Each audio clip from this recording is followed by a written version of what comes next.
Picture this. I'm Millie, 36, female, a wife navigating a lonely life while my husband, Francis, serves in the military.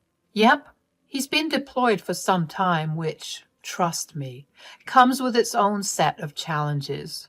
Military life isn't all glamorous reunions and tearful farewells. It's also about finding strength in the in-between moments. Now, I know Francis is a brave soul. He's got this quiet determination that I admire. And during one of his calls home, he asked for something unusual. He suggested that my relationship with his mom, Lily, needed a little TLC. What are you talking about? Well, you know how mom's been since dad passed away. She's been feeling pretty lonely, and honestly, so have I during this deployment. Yeah, I've noticed. It must be really tough for her. Exactly. And well, I was thinking maybe you could both use each other's company a bit more, spend more time together. Francis, please. I know things have been a bit strained between you and Mom since, the wedding incident. The wine incident, you mean? Yeah, that was something. Let me give you a little backstory. Our beef goes way back to my wedding day. Imagine the stress of planning, coordinating, and trying to keep my cool and not look like a crazy person, even though I most certainly am. And just trying to relax a bit before I tie the knot. And then there's Lily, my dear mother-in-law. She's got a way of pushing my buttons, a skill she honed on that very day. She had an agenda, not a subtle one, mind you, to make my life a tad more chaotic. Petty actions? Oh, she had those in spades. You see, there I was trying to get ready and savor every moment before the big I do. Lily, with a grin that could only be called devious, accidentally spilled red wine on my pristine white wedding dress. Red wine, folks, on a white dress. It was like a nightmare unfolding in slow motion. Of course, she claimed it was a mishap, saying she had butterfingers because her baby boy was growing up, but I knew better. That twinkle in her eye said it all. She did it on purpose. From that moment, our relationship took a nosedive. It was like a layer of trust had been peeled away, revealing the tension simmering beneath the surface. Every encounter after that was laced with passive-aggressive comments and thinly veiled sarcasm. A friendly chat turned into a battlefield of snide remarks. It was exhausting, to say the least. So, naturally, I distanced myself from the hag. I wasn't interested in catching a case. But because of the love I had for Francis and the hurt he had in his voice, I relented. I mean, how couldn't I? I just felt so bad for him enduring all of that BS during his service, all of that hardcore training and sleepless nights. I knew that I at least owed it to him to try. Besides, it had been years after that, so I was hoping that Lily did some growing up. Well, if it's important to you, I'm willing to give it a try. Besides, I'm all about supporting each other. That's my girl. I know it won't be easy, especially with the history you guys have, but who knows? Maybe you'll discover you have more in common than you think. I'll keep an open mind, I promise. But just so you know, if she tries to spill wine on anything again, I'll have a word with her. No more sabotage attempts, I swear. All right, then, let's do this. For you and us, and even for Lily. Thanks, Millie. It means a lot to me, and I promise I'll make up for it when I'm back. After Francis and I had the heart-to-heart about reconnecting with his mother, I mustered up the courage to contact Lily. I knew it wouldn't be easy considering our history, but I was determined to make an effort for the sake of my husband and the overall atmosphere in our family. Biggest mistake ever. Lily's response was as passive-aggressive as I had anticipated. She reluctantly admitted that Francis had given her a stern talking to about how she treated me. She promised that she would try to tolerate me more, emphasizing the word try, with just the right amount of emphasis to let me know that this wasn't going to be a smooth ride.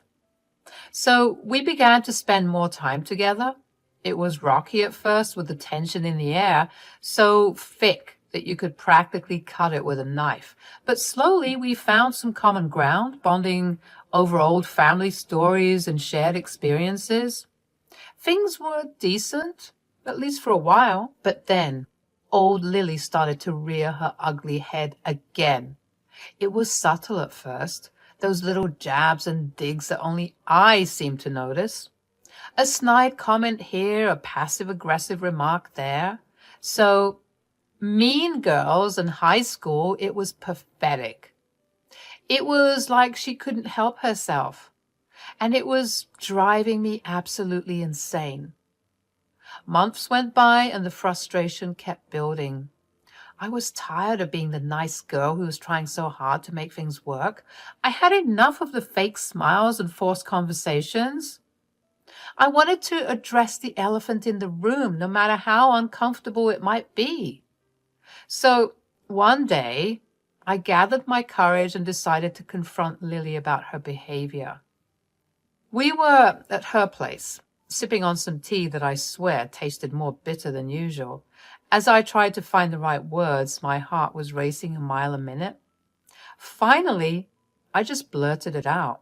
Lily, I can't ignore the fact that things have been tense between us. I thought we were making progress, but these little jabs and digs, they're getting to me. Lily looked at me with that practiced innocence, but I wasn't falling for it this time. Oh dear, I'm not sure what you mean. I took a deep breath, my frustration turning into determination. You know exactly what I mean, and honestly, I'm tired of playing nice. If we're going to make this work, we need to have an honest conversation. And that's when all hell broke loose. Our conversation escalated into a full-blown argument, each word more heated than the last. Our voices were raised, and I swear I could feel the tension in the room choking the air out of me. I'm not going to lie, I was half expecting my nosy neighbor to call the cops, thinking some sort of domestic dispute was happening. As the shouting continued, it hit me just how deep the resentment ran. This wasn't just about spilled wine on my wedding dress anymore. It was about years of misunderstandings, miscommunications, and a whole lot of pent-up anger. And in that moment, I realized that there was no going back to the way things were. Our argument eventually subsided, leaving the room feeling heavy with the weight of our words. I left Lily's place that day feeling drained, but strangely liberated. We had finally let it all out, and while it might not have been the most graceful or eloquent exchange, it was real. In the aftermath, I felt a mix of emotions, relief, sadness, and even a strange sort of clarity. It was clear to me that some wounds ran too deep to heal with just a few tea sessions and polite conversations. After that intense argument with Lily, I found myself sitting in my living room, the weight of everything that had transpired hanging heavily in the air. I was fed up, worn out from the constant tension and bickering. It was as if the walls of that big house were closing in on me, suffocating me with memories and unresolved issues. As the days went by, I couldn't shake off the feeling of loneliness that seemed to have taken residence in every corner of our rented home. Francis was still on duty, serving his deployment miles away, and the house felt emptier than ever. It was a stark reminder of how much I missed him and how far apart we were, and after fighting with my mother-in-law, I just felt extra lonely. I was sick of either being too far away from the people I loved or too close to the people I didn't. So the idea of moving began to take root in my mind. Downgrading to a smaller place seemed like a breath of fresh air. It wasn't just about saving money, although that was definitely a plus. It was about creating a space that felt more manageable, cozier, and most importantly, free from the constant BS of Lily. During one of our video calls, I brought up the idea to Francis. He was surprisingly open to it. At the time, I didn't mention the fight with Lily, acknowledging that it might be a good move for us, especially if it meant easing some of the financial burden. But then, in that way that only he could, he asked the question that I had been avoiding. Hey, babe. Yes? Part of me can't shake the idea that this also has something to do with a certain someone. Did you and my mom get at it again? Does she have anything to do with you wanting to move? I sighed, feeling a mix of frustration and relief that he had brought it up. Yeah, it's partly about her. I mean, I tried, Francis. I really did. But she's just so abrasive, you know? It's like every conversation with her is a battle, and I've had enough. Francis nodded sympathetically on the screen. I get it, Millie. You've done your best to bridge that gap, but if it's causing you this much stress, maybe it's time to prioritize your own well-being. I genuinely don't know why my mom hates you so much. I'll do what I can, but my hands are tied since I'm out here. But I love you, and I want to support you the best way I can. And if it means moving out, then so be it. And there it was, his unwavering support and understanding, just as I had come to expect from him. It wasn't about running away from the problem, but finding a solution that allowed us both to breathe a little easier. His words reassured me that it was okay to put myself first and to seek a healthier environment where I could thrive without constantly being on edge. As our conversation continued, I felt a renewed sense of determination. Moving wouldn't solve all of our problems, but it would be a step towards reclaiming my peace of mind. And with Francis by my side, even though he was miles away, I felt empowered to make decisions that would lead to a more positive and fulfilling future. So, as I looked around our living room, I imagined what it would be like to start anew in a cozier space, free from the ghosts of unresolved conflicts. I was ready to take that step, to create a space where Francis and I could find solace in each other's company, without the constant weight of negativity that had plagued our relationship with Lily. So, fast forwarding about 3 months, I was all settled into this cool apartment. Honestly, it had been such a game changer. You wouldn't believe how freeing it felt to escape that old place with all its bad vibes. Anyway, my 26th birthday was on the horizon and I was stoked. It was going to be my first time celebrating in my new digs, and I was determined to make it awesome. Usually I'd leave my home out the night before the party so my friends and family could deck out the place, because they always wanted to surprise me. But this year called for a little something different. I obviously couldn't have a grand party in such a tiny apartment. My friends were there and we were getting the party started before our early flight the next day. You know, having a pre-trip hangout, crashing at my place, and then jetting off together. We were having a great time. The living room was buzzing with laughter and chatter as we geared up for the adventure. But obviously, things can't stay the same forever, right? During all the excitement, my phone buzzed with a text from Lily. Curious? I checked it out. Call me now. Something important to talk about. It was quick and to the point, but the urgency in it made me wonder what was up. I slipped away from the crew, heading to my bedroom to dial her up. My heart was racing a bit, like, what was so urgent? Hello? Hello, Lily? What's going on? I've had enough of your crap, Millie. What the hell is wrong with you? Excuse me? You heard me. What is your problem? Why do you have to go and try to make my son hate me? Oh, I see. You're mad because I told your son the truth? What truth? You're ridiculous, you know that? Lily, I don't have time to deal with you, okay? I'm sick of you and your bitterness. I don't care that you're a miserable person. Just leave me alone and let me enjoy my birthday weekend. Speaking of that, I wanted to let you know something. You're not going to be enjoying your birthday this year. You should thank me for the heads up. What the hell? What are you talking about? Well, I was feeling a bit bitter after not being invited this year, you see, so I took the liberty of contributing as best I could so that I could at least do something special for the birthday girl. What the hell did you do, Lily? Well, I'm sure you'd like to see it for yourself tomorrow, but I can't hold it any longer. I broke into your home and broke everything. All of the decorations, the furniture, everything is broken. Come to think of it, I did you a favor because your friends did a terrible job at decorating this year. Honestly, it looked like a completely different person was living in that house. I took a long pause, practically hearing Lily smirking on the phone before she said, "Oh, looks like I did my job and gave the birthday girl a great surprise. Happy birthday, Millie. Hope you have a blast." I started laughing, and this seemed to anger Lily.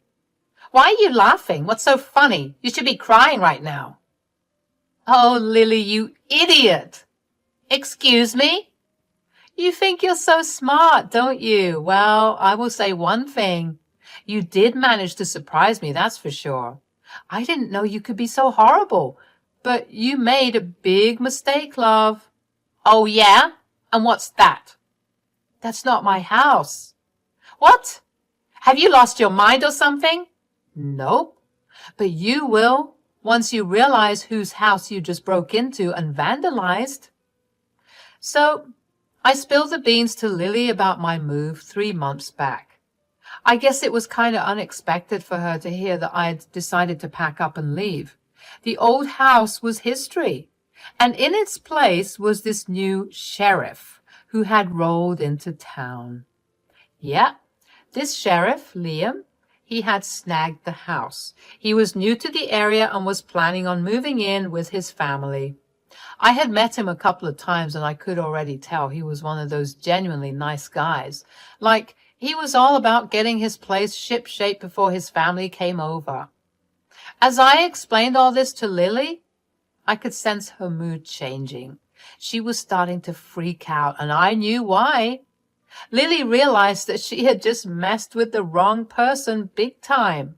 See, vandalizing a regular home was one thing, but taking on the new sheriff's house was on a whole different level of crazy. I heard her shiver on the other end of the line, and I knew she was beginning to understand the magnitude of what she had done. The panic in her voice was palpable as she asked, "Oh my God, Millie, what have I done?" I let out a chuckle, but it wasn't a happy one. "Well, Lily, you decided to mess with the sheriff's home. You're on your own with this one." She began to cry and panic, begging me to help her fix the situation. She didn't even say she was sorry for attempting to vandalize my home. What a witch. She wanted me to reach out to the sheriff and tell him it was all some big misunderstanding. But seriously, this was just too rich. Lily was reaping what she had sown, and I wasn't about to bail her out. I had to hold back a laugh as she sobbed over the phone, saying her life was ruined. I wasn't feeling bad for her, not in the slightest.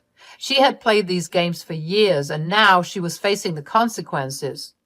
It was kind of poetic justice, if you ask me. "Millie, please, please help me. Oh, God, I'm going to go to jail." I just shook my head, even though she couldn't see it. "Sorry, Lily. You got yourself into this mess, and I suggest you figure your way out. I won't be part of it. I will say you've made my night, though. This is the best birthday present I could ask for." I ended the call and let out a sigh of relief. Finally, I was done with Lily and her drama. It was time to move forward and live my life without her constant negativity dragging me down. As I glanced around my cozy new apartment, I knew I had made the right choice in leaving that old place behind. The next day was the start of my vacation with my friends. We were ready for some fun and adventure, and I was determined to leave Lily's mess far behind me. As my friends and I jetted off, I ignored all of her calls. I had made up my mind that I was done with her and her toxicity. I managed to finally get a hold of my husband, Francis, while we were on a break. I told him everything that had gone down with Lily. He was understandably upset with his mother for her ridiculous behavior. It was like she had finally pushed it too far, and he was glad that she was finally getting a taste of what she had been dishing out. As my friends and I enjoyed our vacation, I was still getting updates from some friends and acquaintances back home. They were filling me in on what happened with Lily. Turns out, after all her crazy antics, she had landed herself in a jail cell. And the irony of it all, she had nobody to bail her out. It was like the universe was serving her a hefty dose of karma. I couldn't help but feel a sense of satisfaction as I heard about Lily's situation. For so long, she had acted like she could do whatever she pleased without any consequences. But now she was facing the music all on her own. She had burned so many bridges and pushed away everyone who might have been willing to help her. While I was basking in the sun with my friends, Lily was stuck in a jail cell with nobody to turn to. It was like a weight had been lifted off my shoulders, knowing that I was free from her toxic influence.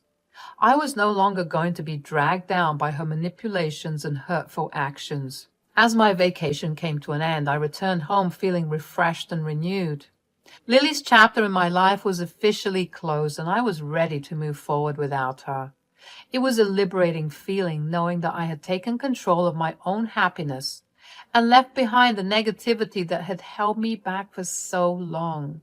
Life moved on, and I focused on building positive relationships and surrounding myself with people who truly cared about me. Francis and I were stronger than ever, united in our determination to create a happy and healthy life together. And as for Lily, well, she had finally reaped what she had sown, and it was a lesson she wouldn't soon forget.